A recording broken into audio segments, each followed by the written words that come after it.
Oh, there's a group of people walking by my car right now, so I'm guarantee I look insane to these people. This one guy's looking at me and he's like, for sure, like, okay, I'm gonna get those people. Those people were just walking by me and were looking at me like, whoa, this guy's insane. He's talking to a camera in his car. It's cool though. What is up, people? So today I'm leaving. Sorry, I'm squinting. There's the sun out here and my garage is really dark. I'm leaving to go to play a clinic in Louisville, Kentucky.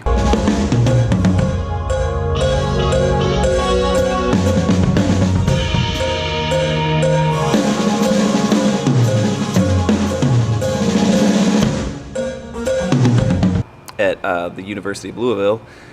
Shout out to Cole for hooking all this up, but I just wanted to show you what I'm bringing to the clinic because they're providing some stuff, but I'm bringing my own stuff. So let's check it out. I have my cymbals, which in this cymbal bag I have my Constantinople ride, my 1970s Zildjian 15-inch hi-hats, and a crash cymbal. Taking a snare drum with me, Yamaha Musashi Oak 13-inch. I have a tripod because I'm going to try and film this clinic. I have my backpack, which has my stick bag on it too, and in the backpack I have, I'll just show you, that's a bunch of giveaways Vic Perth sent me to give away. So I have my laptop in here, very cool, my interface, and in here I have some cables, my in-ears down there, and a power supply. So that is a whole tracks rig. I could technically run, today I'm only running like 2 outs, but I could technically run 6 outputs from that one setup. So with that setup, that audio interface on my laptop, I could run 6 outputs. Today I'm only gonna run like 1, but I have a bunch of options, so I can route, click, and track separately, and yeah. So the only thing I had to get from them is the drum set, obviously. I'm bringing my cymbals and snare drum, and then I asked for 1 DI, which a direct box, or a DI, is something that converts 1/4 inch signal, which is coming out of my interface, to XLR, so that it can go from 1/4 inch to XLR to the soundboard. So that's all. I needed a drum set and a DI, and they have the sound system, obviously. But I'm gonna get in the car and I'm gonna go to Louisville now.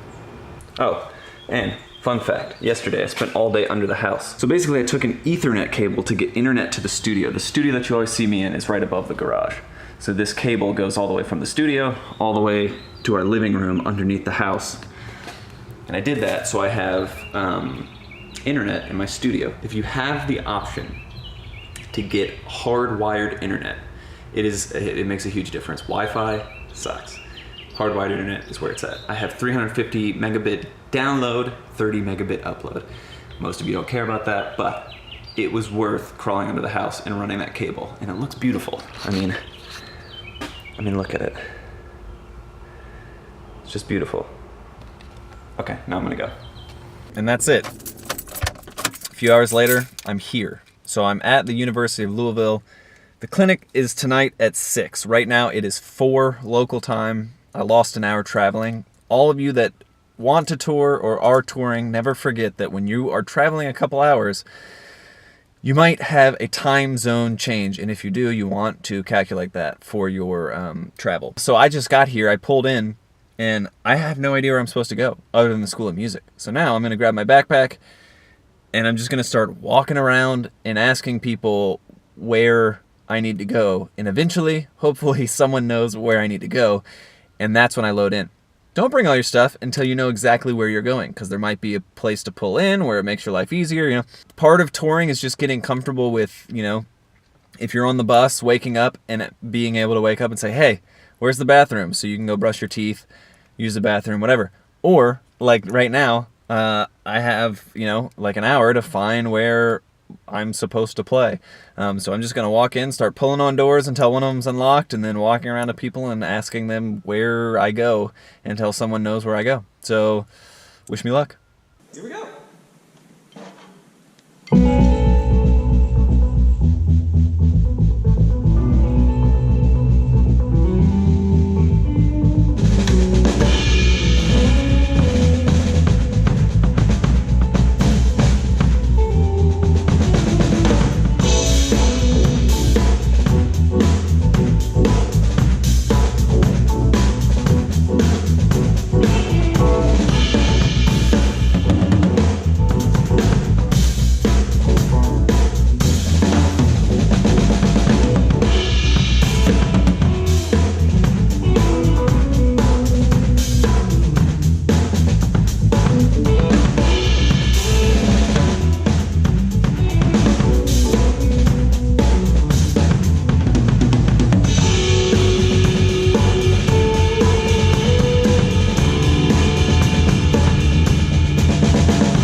how do you, if you're subbing for a gig that's not a standard gig, if you're coming in and subbing and you've got a set list that's been emailed to you, how are you preparing for that? Do you have an app that you're using to get tempos? Are you charting stuff out using an app? Are you doing it old-fashioned way? Tell me how you go about something like that where it's a one-off and you don't have the time that you'd like to prepare for it. I love it. That is a fantastic question. And I get asked it a lot, actually. I have a whole free course you can download, actually, that answers that question. I'm going to answer here, too, but timbuellmusic.com/how-to-transcribe. Transcribing is like so much of what I do. And that has to do with your question, because if I'm in a situation where someone says, hey, I have 30 songs, and I've been in this situation several times, I have 30 songs, we leave in 2 days. For me, I am not a person who can listen to 30 songs and just memorize them.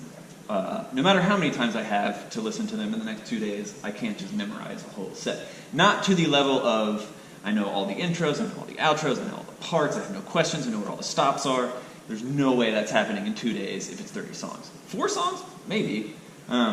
So in my case, whether it's, and I also do this, so in Nashville, there's a lot of artists who hire bands, and it's a different band every show. So there's kind of this unspoken thing of everybody reads charts. So to me, the more efficient and the better you can write a chart, the more work you can get easier, right? So if you say 30 songs, well, if I can write charts really efficiently and really well, I can take one time to listen through the song, make the chart, and now I'm done. And now I know that song forever. If the chart's good enough. If the chart's not good enough, I'll just have written some stuff, and when I re-listen to it, I'll be like, what does this thing mean? And what did I mean by this thing? And what does this thing mean? So I have found a system that works for me. So Nashville has Nashville number charts, and I have a way that I chart Nashville number charts. But even for just general, drummer stuff, I have a system of writing out how bars, the sections of songs, intro, 8 bars. And I break it up. I have a visual way that I write it so that phrases make sense to me. And then I have kind of trick little notes that I write that, if I need to play a groove, if I need to play this groove, great. I don't need to write out that whole groove in notation and all that stuff. I need to say, kick 1 and 3, or 1, 3 and, 8th notes closed. That's it. And if that changes in the chorus to, now the hi-hats are open, I just say, washy. Now I know the hi-hats are washy. I don't need to write out the whole, So it's really, for me in those situations, okay, and it takes time and practice. But me sitting down and saying, okay, it's 30 songs, I'm going to listen to each one once, and I'm going to chart it in my way, so that now I have an iPad, I read charts off my iPad, I have an iPad that is full of charts that I never need to hear that song ever again. I've charted it once, and it's there, and now every time I look at that chart, I'll know the BPM. Camera, GoPro stopped working halfway through that clinic. Not even halfway, like 10 minutes into it. But I don't know why. I'll have to figure that out. First time using the GoPro, epic fail. But you have a little bit of it. That was super fun. There were like 20 people there. And a lot of people, like one of the things that I've had to learn touring is no matter how many people are there, you just gotta play. Just because there's not that many people there, it makes it better, actually. Like, I can remember each person's face right now, and that's awesome because that probably means that they felt a lot more connected with the answers I was giving and all that stuff. But that's just part of touring, that's part of performing, and that's just part of the love of the game. Like, I love drums, so I don't care if there's 20 people or 5 people or 300 people. I hopefully am able to provide the same level of intensity and performance and intuitiveness as I can. If there's at least one person there that hasn't heard your set before or hasn't heard your spiel, deliver that performance like you would any other performance, and they will like you more for it. That is the school. Adjusting. That's the school. That's the school. I'm in my car. I'm gonna drive back. I'm tracking my pro tip for all you people that actually tour for a living or travel for a living. I'm tracking my miles right now because I can write all this off. So pro tip, track your miles because you can write it off. All right. See ya.